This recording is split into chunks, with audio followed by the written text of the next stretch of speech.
दोस्तों अब हम बात करने जा रहे हैं क्वेश्चन नंबर 6 के बारे में। आइए देखते हैं। क्वेश्चन नंबर 6 कहता है 4 point charges QA, QB, QC, QD, ये 4 चार्जेस हैं जिनको हमने एक स्क्वायर के जो जिसका नाम ABCD है, इस स्क्वायर के चारों कोनों पे रख दिया है। यानी कि A पर QA, B पर QB, C पर QC और D पर QD, राइट। और इस स्क्वायर की जो साइड है वो 10 सेंटीमीटर है। हमें क्या पता करना है, एक चार्ज है जो सेंटर पे रखा है जिसका वैल्यू है 1 coulomb, 1 microcoulomb. 1 microcoulomb is the value of the charge present at the centre of this square. इस स्क्वायर के सेंटर पे जो 1 कूलम माइक्रोकूलम चार्ज है उसके ऊपर इन सभी का जो नेट फोर्स आ रहा है वो हमें पता करना है। What is the force of the charge on 1 microcoulomb at the centre of the square, right. तो इसके बारे में हमें पता करना है। तो आप यहां पर देख सकते हैं कि ये सेंटर पे 1 माइक्रोकूलम चार्ज है, बाकी QA, QB, QC और QD इस तरीके से रखे हुए हैं। देखिए फोर्स का फॉर्मूला होता है 1/4 pi epsilon naught Q1 Q2 upon में R का square, right, where R is the distance. ये दो चार्जेस हैं और 1/4 पाई एप्सिलॉन नॉट को हम K भी लिख सकते हैं जिसकी वैल्यू 9 × 10⁹ होती है, राइट। तो अभी हमारे पास में चार्जेस अवेलेबल है, K अवेलेबल है। क्या अवेलेबल नहीं है या क्या हमें फाइंड आउट करना पड़ेगा, that is distance between the two charges. देखिए मुझे इस चार्ज पे फोर्स निकालना है हर एक चार्ज से, राइट। यहां पर नेट फोर्स मुझे पता करना है इस पे क्या होगा। तो मैं इंडिविजुअल फोर्सेस निकालूंगा और उन सबका वेक्टर सम कर दूंगा। तो आइए समझते हैं हम क्या करने जा रहे हैं। यहां पर ये एक चार्ज है, लेट अस सपोज Q1 को मैं QA ले लेता हूं और Q2 को मैं QO ले लेता हूं, राइट। तो अब इन दोनों के बीच में मुझे चार्जेस की वैल्यू तो पता है लेकिन डिस्टेंस नहीं पता है। तो डिस्टेंस निकालने के लिए मैंने क्या किया है, ट्राइंगल लिया है ACD, ये ट्राइंगल मैंने लिया। इस ट्राइंगल के अंदर आपको पता है स्क्वायर एक ऐसा फिगर होता है जिसके अंदर दो साइड जो होती है, एडजेसेंट साइड होती है, उनके बीच का एंगल 90 डिग्री का होता है, राइट। तो ये एक राइट ट्राइंगल बन जाएगा ACD। तो AC पाइथागोरस थ्योरम से मैं लगा सकता हूं कि AC का स्क्वायर जो होगा वो AD का स्क्वायर और DC के स्क्वायर के बराबर होगा, सम के बराबर होगा, राइट। तो उससे मैं ऐसा लिख सकता हूं कि AC is equal to √AD square plus DC square. ये बाय पाइथागोरस थ्योरम है। मेरे ख्याल से आपको ये बात पता होगी और आप समझ रहे हैं कि कैसे आ रहा है बाय पाइथागोरस थ्योरम। तो AC आ गया आपका √AD square plus DC square. क्योंकि साइड कितनी है, 10 सेंटीमीटर है, तो सारी साइड 10 सेंटीमीटर होंगी, राइट। तो यहां पर 10 का स्क्वायर प्लस 10 का स्क्वायर दैट इज 200 और उसको आप निकालेंगे तो AC आ जाएगा। यानी कि ये साइड जो आपकी आ रही है, ये पूरी साइड ये आपकी आ रही है 10√2 सेंटीमीटर। तो AC तो हमें मिल गया, लेकिन हमें जो डिस्टेंस चाहिए वो AC नहीं चाहिए, वो 1 माइक्रोकूलम यानी कि O से A तक का डिस्टेंस चाहिए। और क्योंकि AC का मिड पॉइंट होता है O in case of square, this is the centre, right, ये सेंटर है, तो ये इस AC का क्या होगा, मिड पॉइंट होगा। तो मैं ऐसा लिख सकता हूं कि OA, OB, OC और OD ये सब बराबर होंगे। और किसके बराबर होंगे, जो AC की वैल्यू आई है उसके हाफ के बराबर होंगे, यानी कि 5√2 सेंटीमीटर के बराबर होंगे, राइट। मेरे हिसाब से आपको ये बात समझ में आ रही है कि जितने भी डायगोनल्स होते हैं स्क्वायर के, डायगोनल बराबर होते हैं। तो अगर AC की वैल्यू बराबर आ रही है तो वैसी BD की भी वैल्यू होगी, और जो AC के हाफ की वैल्यू है वो बाकी बचे हुए हाफ की भी वैल्यू होगी। तो OA, OB, OC और OD ये सब बराबर हो जाएंगे और उनकी वैल्यू आएगी 5√2 सेंटीमीटर। मुझे वैल्यू चाहिए होती है ऐसा यूनिट में, तो वो 5√2 × 10⁻²मीटर आ जाएगी, राइट। अब ये हमें क्या मिल गई है, R की वैल्यू मिल गई है। तो अब हम हर किसी के लिए इंडिविजुअल फोर्स निकाल सकते हैं। तो आइए सबसे पहले OA के बीच में फोर्स निकालते हैं। तो this is the force on charge at O due to charge at A, मतलब O चार्ज के ऊपर फोर्स लग रहा है बाय A चार्ज। तो वो क्या आ जाएगा, K × Q0 अपॉन में OA का स्क्वायर। देखिए मैं यहां पे सिर्फ मैग्नीट्यूड निकाल रहा हूं, अभी मैं डायरेक्शन की बात नहीं कर रहा हूं।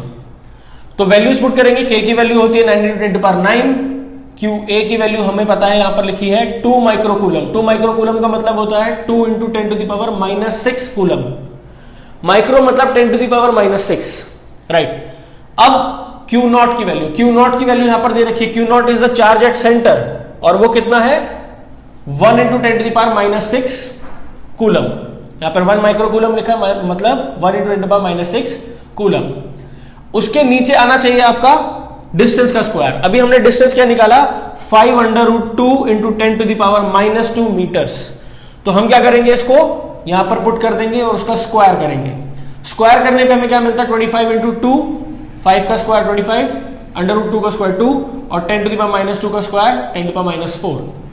ऊपर देख सकते हैं आप 10⁻⁻6 और 10⁻⁻6 बेस सेम है, पावर ऐड हो जाएंगी, तो -6 और -6 क्या हो जाएगा -12, और 9 में से -12 जाएंगे तो -3 बचेगा, और 2 मैंने यहां पर रख दिया, राइट। तो 9 × 2 × 10⁻³ डिवाइडेड बाय 25 × 2 10⁻⁴, 2 से 2 कैंसिल आउट हो जाएगा और आपको आखिर में सॉल्वेशन करके 18/5 न्यूटन मिल जाएगा। मैंने इसको आगे डिवाइड नहीं करा बिकॉज आप थोड़ी टाइम देर में समझ जाएंगे मैंने डिवाइड क्यों नहीं करा है, बिकॉज मेरे को आगे जाके रिक्वायरमेंट भी नहीं आने वाली इस चीज की। इसी तरीके से मैंने FOC निकाला। अभी एक चीज और समझिएगा, मैंने जो FOA निकाला है यानी कि force of A on O, तो उसकी डायरेक्शन अट्रैक्टिव होगी कि रिपल्सिव होगी। देखिए ये भी पॉजिटिव चार्ज है, ये भी पॉजिटिव चार्ज है, तो A जो है वो O को धकेलेगा दूसरी तरफ में, तो ये डायरेक्शन हो जाएगी FOA की, इस डायरेक्शन में, OC की डायरेक्शन में। It will be in the direction of OC। अब जरा OC की बात कर लेते हैं, FOC, force on charge O due to charge C। तो वही सारी बात है फिर से, K QC Q0 upon OC का स्क्वायर। अगर आप ध्यान से देखें तो QC की वैल्यू भी उतनी है जितनी QA की वैल्यू है, और बाकी सारी चीजें तो है ही उस बराबर में, तो आंसर भी आपको क्या मिलने वाला है 18/5 न्यूटन ही मिलने वाला है, राइट। लेकिन यहां पर एक चीज समझिएगा, ये C चार्ज जो है ये भी पॉजिटिव चार्ज है, यहां पे आप देख सकते हैं इट इज पॉजिटिव चार्ज, तो ये भी पॉजिटिव चार्ज है। अब ये जब इसको फोर्स देगा तो ऑब्वियसली रिपेल करेगा, तो ये इस डायरेक्शन में फोर्स आ जाएगा, तो FOC will be in the opposite direction. अब यहां पर समझने की बात क्या है, FOA और FOC का मैग्नीट्यूड अगर आप देखें तो दोनों के मैग्नीट्यूड की वैल्यू बिल्कुल सेम है, राइट, लेकिन दोनों की डायरेक्शन एक दूसरे के ऑपोजिट है। It is just like that कि मैं इस मान के चलो एक ये पॉइंट है, और इस पॉइंट पर मैं एक फोर्स इस तरफ लगा रहा हूं और एक फोर्स इस तरफ लगा रहा हूं, तो जब मैं दोनों फोर्सेस को बराबर रखूंगा और एक ही पॉइंट पे फोर्स लगा रहा हूं तो क्या होगा, the object will be at rest, there will be no net force. समझ में आई होगी आपको बात, मैंने जितना फोर्स इस तरफ लगाया उतना ही फोर्स इस तरफ लगाया, और दोनों तरफ जब मैं फोर्स लगा रहा हूं तो there is no net force, because एक फोर्स दूसरे को कैंसिल आउट कर देता है, यानी कि अभी भी इस चार्ज के ऊपर नेट फोर्स 0 है। अब बात करते हैं इस वाले पार्ट की, OB और OD के बारे में। तो OB की जब हम बात करेंगे तो वही बात आएगी फिर से, K QB Q0 अपॉन में OB का स्क्वायर करेंगे, वैल्यूज पुट करेंगे यहां पर। इस केस में QB की वैल्यू क्या है, आप देख सकते हैं QB की वैल्यू आ रही है -5 माइक्रोकूलम। देखिए माइनस और प्लस का जो रिलेशन है फोर्स के लिए वो सिर्फ और सिर्फ डायरेक्शन पर बात करता है, मतलब अगर माइनस है या प्लस है वो आपको डायरेक्शन की बात बताएगा, इसीलिए मैंने यहां पर माइनस नहीं कंसिडर किया, क्योंकि उससे हमें सिर्फ डायरेक्शन का पता चलने वाला है।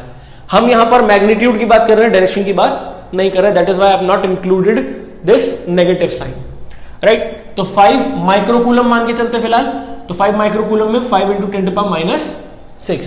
देन Q0 कितना है, Q0 1 माइक्रोकूलम है, तो 1 × 10⁻⁶, और डिस्टेंस हमारा वही 500 × 10⁻² मीटर्स, तो उसका हम स्क्वायर कर देंगे। यहां पर वैल्यूज पुट करने के बाद में जो आंसर आता है वो आता है 9 न्यूटन। इसको सॉल्व करेंगे, आप ध्यान से देख सकते हो जो भी सॉल्यूशन है वो यहां पे हो रखा है, तो वो आंसर आता है 9 न्यूटन, राइट। अब इसी तरीके से OD के बारे में अगर हम बात करते हैं तो OD क्या है, force on charge O due to charge at D। तो D पर भी कितना चार्ज है, 5 माइक्रोकूलम चार्ज है, राइट, मतलब -5 है हम, लेकिन उसके बारे में भी डायरेक्शन के बारे में बात नहीं कर रहे, इसलिए हम 5 लेके चलेंगे। तो K QD Q0 अपॉन में OD का होल स्क्वायर, तो ये सारी वैल्यूज पुट करके जो आंसर आता है अगेन वो कितना आता है, 9 न्यूटन आता है। अब समझने की बात क्या है, this is a positive charge, this is a negative charge.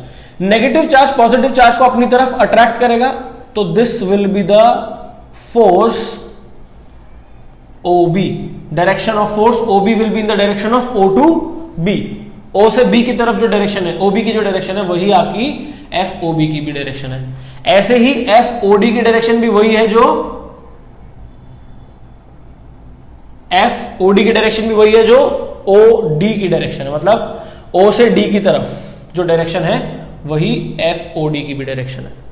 अगर आप ध्यान से देखें तो OB FOB 9 Newton, FOD 9 Newton, दोनों की वैल्यू जो आ रही है वो बिल्कुल बराबर आ रही है और दोनों एक दूसरे के ऑपोजिट डायरेक्शन में है। तो अगेन फिर से वही बात आ जाती है कि इक्वल एंड ऑपोजिट फोर्सेस एक दूसरे को क्या करेंगे, कैंसिल आउट कर देंगे। तो यहां पर अगर आप देखें तो चारों ही फोर्सेस एक दूसरे को कैंसिल आउट कर रहे हैं, ये दोनों एक दूसरे को कैंसिल आउट कर रहे हैं, ये दोनों एक दूसरे को कैंसिल आउट कर रहे हैं। So the net force on the charge 1 microcoulomb present at the centre of the square containing these type of 4 charges will be 0, right. 0 क्यों हुआ, क्योंकि सारे फोर्सेस एक दूसरे को कैंसिल आउट कर रहे हैं, जिस वजह से नेट फोर्स जो है वो क्या है, 0 है, right. So I can write that, so the net force on charge 1 microcoulomb at the center is 0, तो अब हम बात करने जा रहे हैं क्वेश्चन नंबर 8 के बारे में, जिसके अंदर ये कह रहा है कि 2 पॉइंट चार्जेस QA जिसका वैल्यू इतनी है, QB जिसकी वैल्यू इतनी है, ये लोकेटेड है 20 सेंटीमीटर अपार्ट वैक्यूम के अंदर, राइट। अब सबसे पहले जो आपको निकालना है वो निकालना है electric field at the mid point O of the line joining the 2 charges. ये एक लाइन है जो इन 2 चार्जेस को जोड़ रही है, और इस लाइन का जो मिड पॉइंट है वो पॉइंट A है, O है, O पॉइंट है। तो इस O पॉइंट पे आपको क्या निकालना है, इलेक्ट्रिक फील्ड निकालनी है, राइट।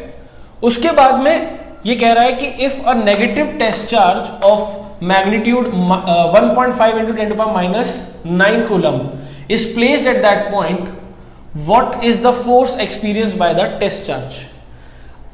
सेकेंड पार्ट में इस जगह पर इतने वैल्यू का एक चार्ज हमने रख दिया, तो उस पर कितना फोर्स लग रहा है हमें ये निकालना है, राइट। तो पहले पार्ट को समझ लेते हैं कैसे करेंगे, फिर सेकेंड पार्ट को समझते हैं। तो मुझे क्या दे रखा है, 2 चार्जेस दे रखे हैं, एक की वैल्यू है +3 माइक्रोकूलम, एक की वैल्यू है -3 माइक्रोकूलम। ये AB लाइन है जो इसको ज्वाइन कर रही है, जिसका डिस्टेंस है 20 सेंटीमीटर, और इस O पॉइंट पे मुझे नेट इलेक्ट्रिक फील्ड पता करनी है इन दोनों चार्जेस की वजह से। तो वही मैं क्या करूंगा, इसमें A पॉइंट की वजह से O पॉइंट पे कितना नेट इलेक्ट्रिक फील्ड आ रही है ये पता करूंगा, फिर B पॉइंट की वजह से, B पॉइंट के चार्ज की वजह से O पॉइंट पे कितना इलेक्ट्रिक फील्ड आ रहा है ये पता करूंगा, और दोनों का वेक्टर सम कर दूंगा। तो सबसे पहले हम A पॉइंट की वजह समझते हैं। इलेक्ट्रिक फील्ड का फॉर्मूला होता है K × Q अपॉन में R का स्क्वायर, वेयर K की वैल्यू कितनी होती है, 9 × 10 to the power 9। Q वो चार्ज होता है जिसके लिए इलेक्ट्रिक फील्ड निकाल रहे हैं, मतलब इस चार्ज के लिए इस पॉइंट पे निकाल रहे हैं इलेक्ट्रिक फील्ड, तो ये चार्ज हो जाएगा, और R वो डिस्टेंस होता है जो इन दोनों के बीच में होता है। दो पॉइंट जिसके ऊपर चार्ज निकाल रहे हैं हम इलेक्ट्रिक फील्ड, उनके बीच का जो डिस्टेंस है वो क्या होता है, R होता है। अब ये पूरा डिस्टेंस 20 सेंटीमीटर है और O इस पूरी लेंथ का मिड पॉइंट है, तो ये डिस्टेंस 10 सेंटीमीटर हो जाएगा। मेरे ख्याल से आप ये बात समझ रहे हैं कि अगर ये पूरा डिस्टेंस है और ये मिड पॉइंट है तो आधा हो जाएगा, यानी कि 10 सेंटीमीटर।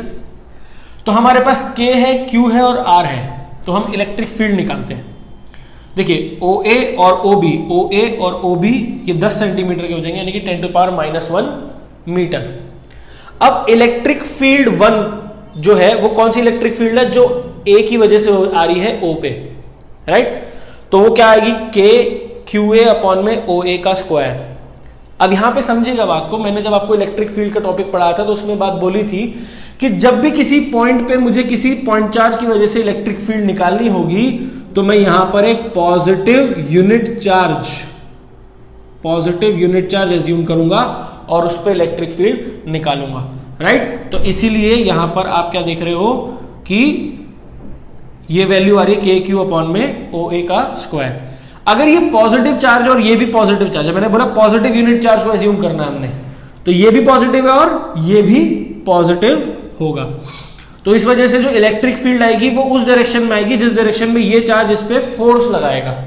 तो ऑब्वियसली ये पॉजिटिव तो ये इसको रिपेल करेगा, धक्का देगा दूसरी तरफ, तो इस पे फोर्स इस डायरेक्शन में लग रहा, तो इलेक्ट्रिक फील्ड भी इसी डायरेक्शन में आएगी। यानी कि E1 की इलेक्ट्रिक फील्ड की डायरेक्शन क्या हो जाएगी, OB का वेक्टर, यानी जिस डायरेक्शन में OB वेक्टर जा रहा है उसी डायरेक्शन में। तो वैल्यू कैसे निकालेंगे, K की वैल्यू 9 × 10⁻⁹, QA की वैल्यू हमें क्या दे रखी है 3 माइक्रोकूलम, यानी कि 3 × 10⁻⁻6। देन OA की वैल्यू हमने क्या निकाली थी यहाँ पे 10⁻⁻1, उसका स्क्वायर कर देंगे। इसको सॉल्व करने के बाद में आपकी जो वैल्यू आती है वो आती है 2.7 × 10⁻6 न्यूटन पर coulomb. This is the magnitude only, direction में ऑलरेडी बता चुका हूं, it will be in the OB vector direction.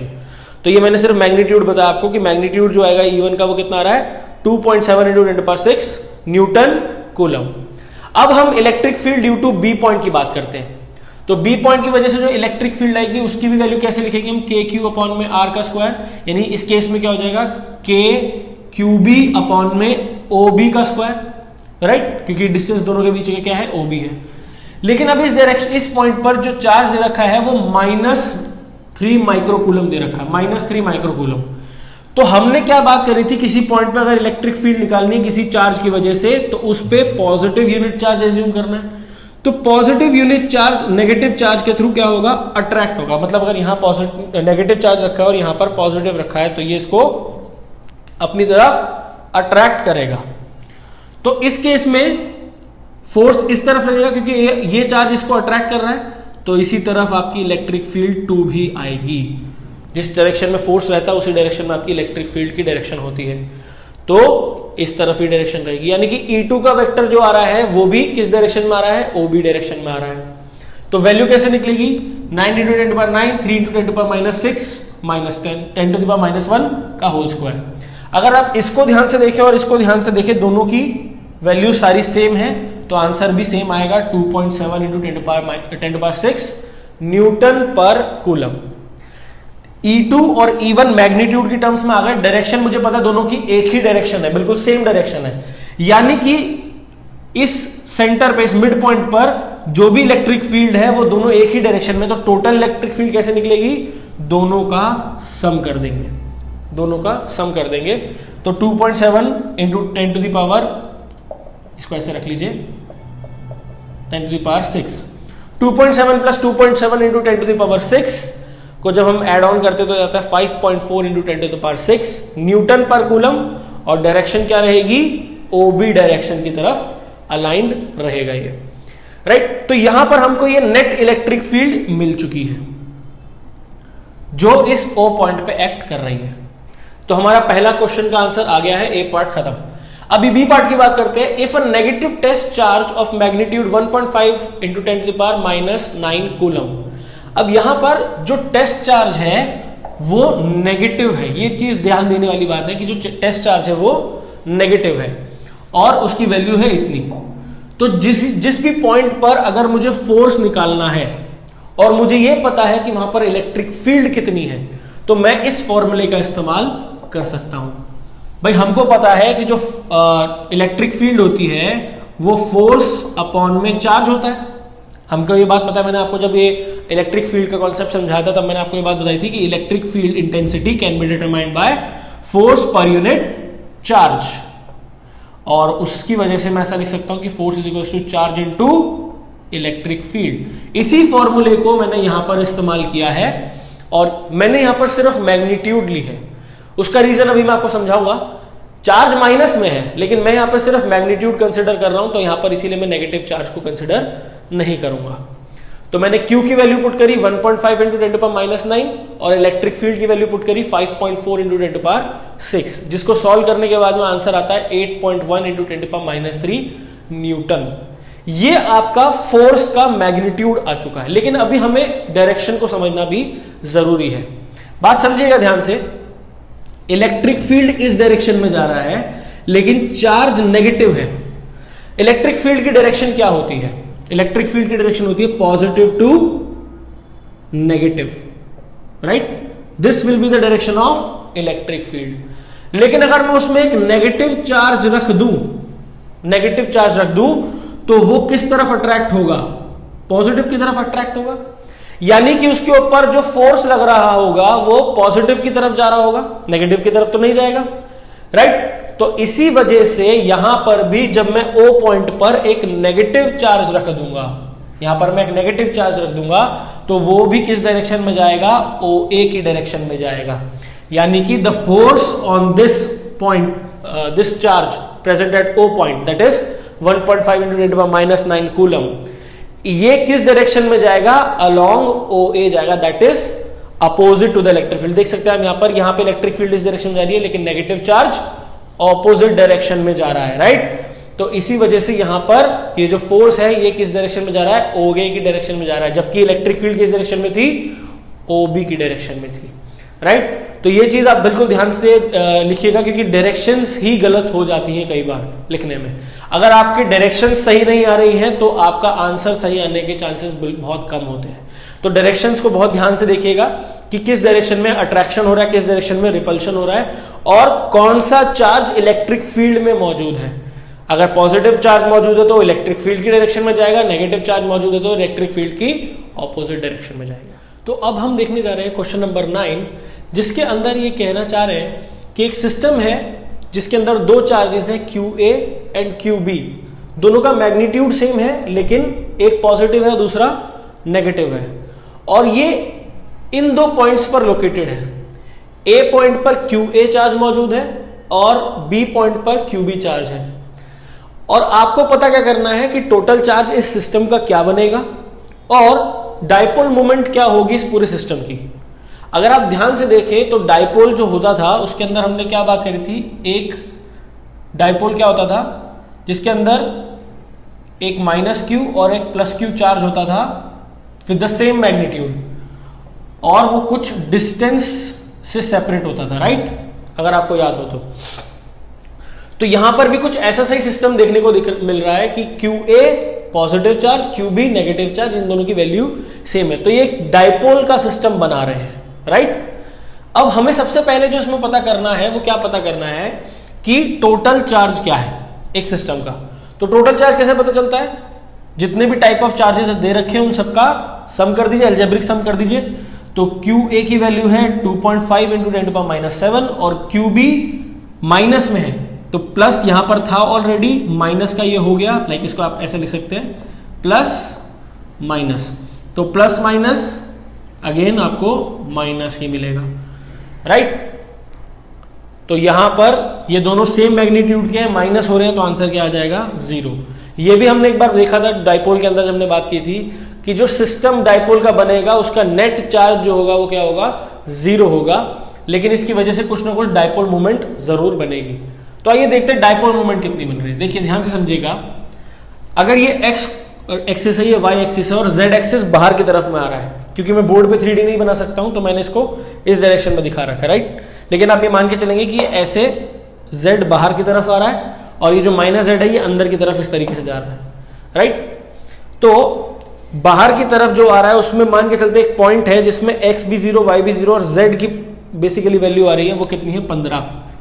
ऐसे ही माइनस में भी इस तरीके से जा रही है, तो ये 15, -15।